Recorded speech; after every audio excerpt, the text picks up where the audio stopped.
Hello and welcome to the Valley. Today I am your host, Janet Michael. It is Luray Page Day, so we are back on the Zooms today with Gina Hilliard. Gina is president at the Luray Page County Chamber of Commerce. Gina, you are fresh back as we're recording off of a vacation, so let me just say thank you for coming back. It was tempting, but you got to pay the bills, right? Got to come back eventually. But we had an amazing time. It's always great to have a break with the family and the friends, that rest time, away from emails, away from everything. And I did. I did not open my computer and check those things, and I really unplugged and enjoyed the lake life for the week. That is impressive, though you are now in the place that keeps me from doing that disconnect, which is the catching up part for all of the things you missed while you were gone. Yes, that is the thing, is usually I'm pretty good about staying on top of it and checking it, and to when you get back it's not so bad. And yesterday I walk in and I'm suffering now. So so hundreds and hundreds of emails and piles of things on my desk, but it's all right. We'll get through it. It'll be fine. This time next month, you will have forgotten all about the catch up. That's right. So, joining us on the Zooms today is Denise Schultz. She is the director of the community choir of Page County. Denise, I know a little bit about community choirs. I've had Blue Ridge Singers on the show many times in the past. I've spoken with people from Winchester Musica Viva, but I did not know that Page County had a community choir. That's the response we get from most people. And it's funny because the choir's been around for 50 years. Wow. So yes, it really is amazing that so few people know. I think that what we're trying to do over the past 5 years that I've been the director is that we are trying to raise awareness. We're trying to sing in the community more, and it's starting to pay off. I get people who will say, "Oh, I think I saw you last Christmas," because we only do one season a year. We only do from September to December, ending with our December performances. A lot of times it's out of sight, out of mind. And that makes perfect sense. People expect to be able to see you in the spring and in the summer, and that's just not your thing. I love that the community choirs typically do perform during the holidays. I think it's a perfect opportunity to enjoy them. I agree completely. What we try to do is provide a wide range and a variety, what I try to do when I'm selecting the music. And so this year we have a little bit of everything. We have some big pieces. We've got some beautiful, lots of really nice pieces that are going to be, I think, very pleasing to the ears, as I like to say. We even have a piece that we're going to do that's a piece from a Broadway musical, and we're doing several things like that, but it is all holiday theme. And I do say holiday because, like last year, we emphasized several non-Christian holidays that happen in the winter. This year, we're going to be settling on the theme of light and how each of us has a light within us and how we need to share that with the world. And I believe that is an extremely relevant thing in our lives and also in our country at the moment. It's one of the really great things about music that community choirs in particular can do is bring a theme like that to life. You can really tell a story just through the music. That is what we hope to do, certainly. It's a wonderful opportunity, like I said, to speak. Music is what I call an ineffable quality. It is something that you just can't put your finger on, but it is something that speaks to us. And I believe choral music is one of the great venues of that, because not only do you get to enjoy the notes, but words can be crafted in such a way that it touches the heart. How many members do you have in the choir? Last year we sang with 20 people, I believe. When I first started, it was right after COVID, and we sang with 9 people. So you can see we've grown over the years, and we're also growing not only in numbers, but I do a lot of teaching. My education is in music education, and my background is in church music. So I have a lot of educational desires to bring people along, and it's not where I say, okay, now there'll be a test on this afterwards. But I do like to educate, because so so many people, they come and they don't read music, they don't have any idea how to do it. And so it's just a matter of being functional. It doesn't have to be perfect, and it doesn't have to be that I want everybody to read and know music theory, but it is something that everybody can learn about in order to improve what they want to do with their hobby, their craft, if they want to be learning how to sing and things like that. And so I try to provide that as part of the community outreach that we do. It really does then open up being a part of the community choir to the entire community, because you can sing well, maybe not Mhm. great, but not read music and still be a part and learn that part as you go along. That is very true. And that's one of the things that people say. They say, hopefully, they'll say, "Oh, you're just so good. I couldn't sing like that." We don't all start out that way. That's one of the things that the season is for and that rehearsals are for. We also do provide rehearsal practice tracks for people to practice if they want to practice at home. And it's really raised the level of musicianship. And I also think that it's raised the level of interest from people, because when you provide them with tools like that, they feel like it's something that is actually achievable in their life. They're not just being thrown into the ocean of music and expected to swim. Well, it also increases their level of commitment because they know that Yes. everyone that's standing around them has that same level of wanting to be better and wanting to perform well. So you tend to get them to show up more at rehearsals and do some of that practicing at home. Yeah, that's exactly right. There's a funny saying about choir practice. It says choir practice is like marriage counseling. You don't always want to go, but if you don't, you'll never get better. That's a very good point.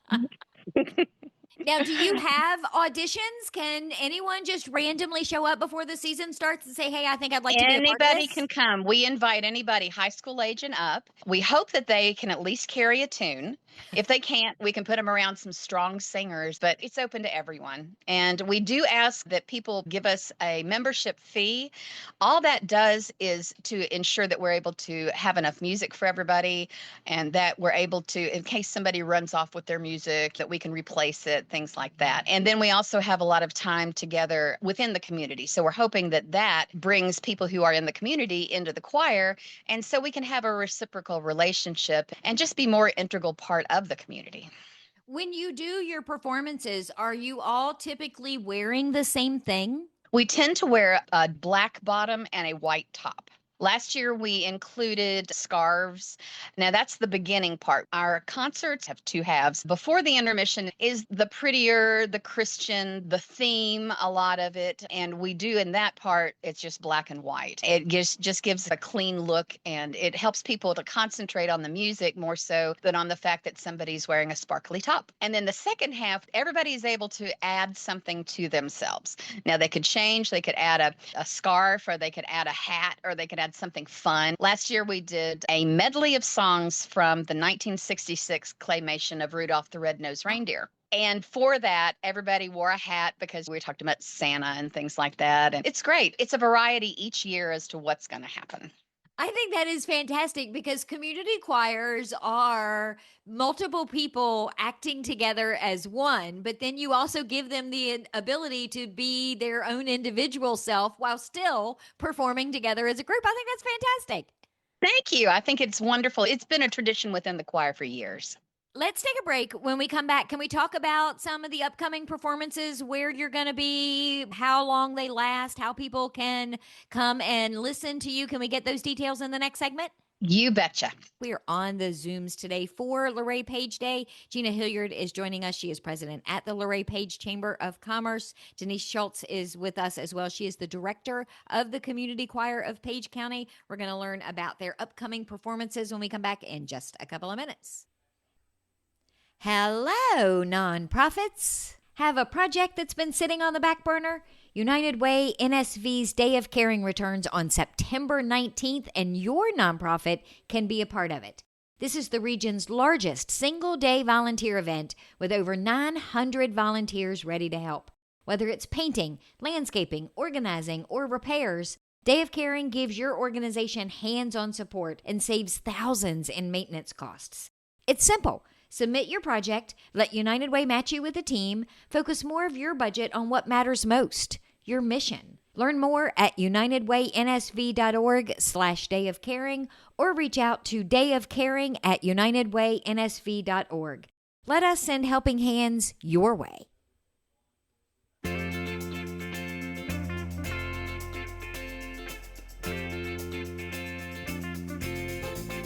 Welcome back to the Valley today. I am your host, Janet Michael. It is Luray Page Day, so we are on the Zooms with Gina Hilliard. Gina is the president at the Luray Page Chamber of Commerce. Her guest today is Denise Schultz. She is the director of the Community Choir of Page County. We learned a little bit about the history and the background and all the different types of singers that come together in order to perform in the community choir. And your season is about to start. So, Denise, we're sitting here on the 9th of September recording. People are listening on Monday the 15th. You're probably knee-deep right now in rehearsals, getting ready for your upcoming performances. Actually, tonight is our first one. So tonight, September the 9th, we will be starting rehearsals. And usually at the first rehearsal, we go through all of the music just to take a look and a listen to at least a piece of each one of the songs. And then we end with a little dessert time together. And so we get a chance to get to know each other too. We will be doing, of course, rehearsals every Tuesday night from 7 p.m. to 9 p.m.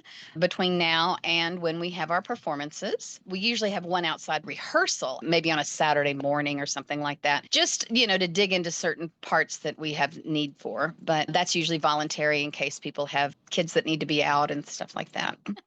When is your first official performance for the public? Our first official performance for the public is going to be in November, and I'm not sure of the date, but it's supposed to be at the History Museum in Shenandoah. You can look that up on our website when we publish that.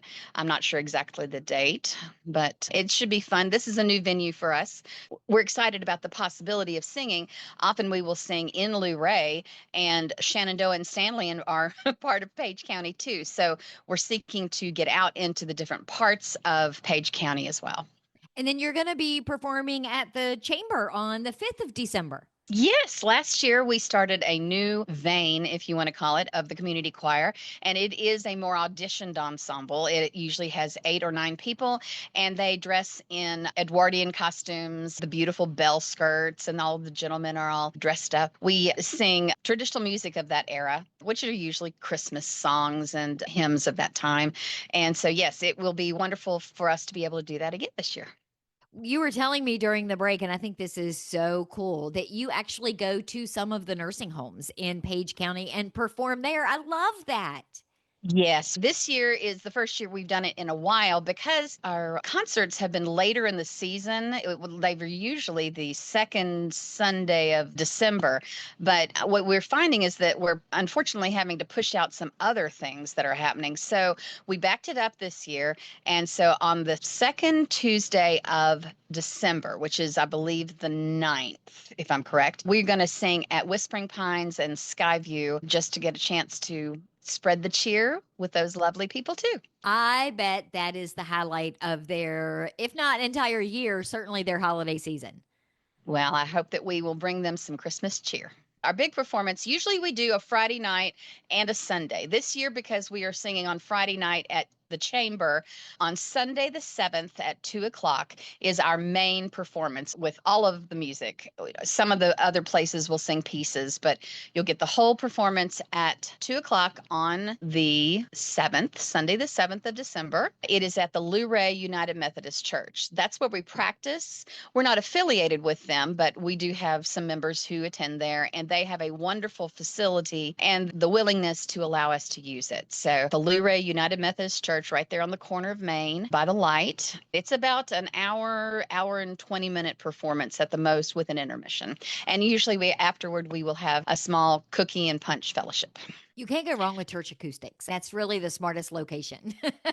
And if you have never been in that church, it is beautiful. It's hardwood and stained glass, and it's really quite lovely. Where can people go learn more about where you're going to be performing? How do they get tickets? Is there a fee to attend your performances? You can know more about where we're going to be and such like that, and follow us on our Facebook page at Community Choir of Page County. There's never a fee to attend our performances. That's one of the reasons that we ask the membership to add a little bit of money in, so we have enough money to pay other musicians and to pay for the music and such.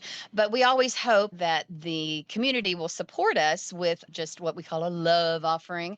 So everybody is welcome to come free of charge. And then we put a box out in the back. And if you'd like to give us a contribution, then that will help us to support our upcoming stuff in the following year.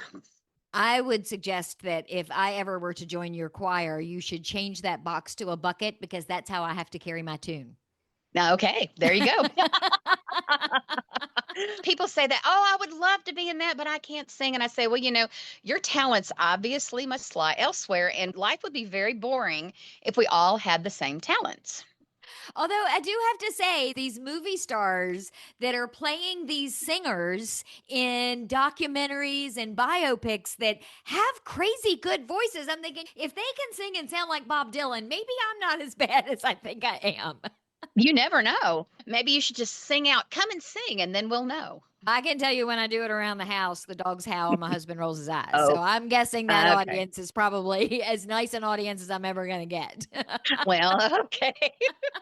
Let me plug one more thing while I'm at it. One of our fundraisers, our biggest fundraiser of the season that we started a few years back, is we sell chili during the Luray trick or treat downtown. So come and look for us on the lawn of the Luray United Methodist Church and have some chili. We all make good chili and you can come and have some. We sell chili and sodas so people can have something to eat as they walk around. Gina, is their chili any good? It is. It really is. Walking around with the kids trick or treating, it's a nice little break to stop and enjoy a nice dinner as you're strolling along. Kids are not worried about it. They just want to keep going and get the candy. But the parents get to have a nice little break and a treat themselves. What do you have going on at the chamber for the rest of this month? We have quite a few things coming up. Tomorrow, on Tuesday, September the 16th, we have a lovely speaker coming. You might know her. Janet Michael is coming to speak in regards to understanding AI. So that is our next business seminar topic. We are going to learn all about the world of AI, which is kind of in the world where we're headed. We understand it can be scary, but it's also benefits. Trust me, I use it just to help critique and fix things here and there. And then on Thursday, September the 18th, we have a business after hours. It's being hosted by the town of Shenandoah as well as the town of Shenandoah Museum and Welcome Center. And it's being hosted at Mr. Garcia's, the Mexican grill and cantina there in Shenandoah. So we're going to have some wonderful Mexican food. So come by. That is from 5:30 to 7. Also on Friday, the same week, September the 19th, we have a ribbon cutting with a brand new store that has opened up. It's a Faith Christian store of Virginia. They're going to have a grand opening and ribbon cutting there. That is at 10 o'clock. Then next week on Tuesday, September the 23rd, we have a Women in Business lunch and speaker. This is going to be held at Zora Jane in downtown Luray. And our speaker is Christine Kennedy. She is going to be speaking about preventing burnout. So, strategies on sustaining success, preventing burnout, and sharing tools on maintaining your balance and resilience, and just different things on how to do that whole work life, home, kids balance, and the juggling that we all do in this fast paced world that we live in. I'm one of those. I was say, taking that You know, vacation, you've already gotten extra credit points for that. yeah. Yeah, I'm always bouncing around, taking the kids here and there, and everybody makes fun of my calendar when they come over my house that sits right on my kitchen counter, and they're like, "What is that?" And I'm like, "That's my life. That's how I survive." Every day it tells me where everybody needs to be and what time and where, whether it's football practice, basketball practice, volleyball, softball, games, tournaments, whatever, meetings, work, it's all there.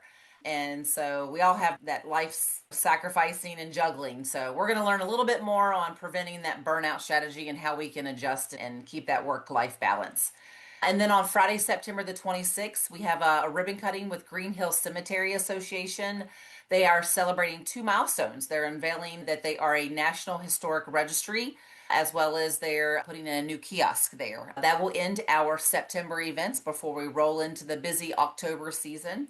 Our last event that I want to mention is at the very beginning of October. We have our huge golf tournament, and that is taking place on Wednesday, October 8th. So if there's any golfers out there or companies that want to get together and be able to network with some business folks or just their employees, a great opportunity to get together for foursome, get a team together. It's at the beautiful Caverns Country Club in October. You get that fall foliage, fall feel, and it's just a great day to be out on the course. And it's also a great way to give back. Our presenting sponsor that we partner with is Laurel Ridge Community College. So our golf tournament and the money that we raise helps go towards scholarships for both high schools at Luray and Page County. And so the money that we raise from the golf tournament is in partnership with Laurel Ridge Community College as well as our two high schools. And then that way, at the end of the school year, we get to partner with those students that are graduating, that are wanting to continue their education at Laurel Ridge.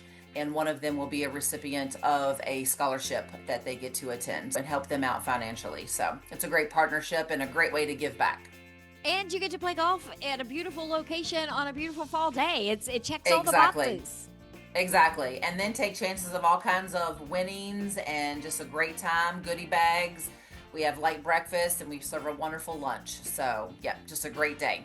Denise, thank you for taking the time to chat with Gina and I today. I do appreciate it. Certainly, and it was just a pleasure to be able to do that, and especially to talk about the community choir. Hopefully more people will know about us now. Right?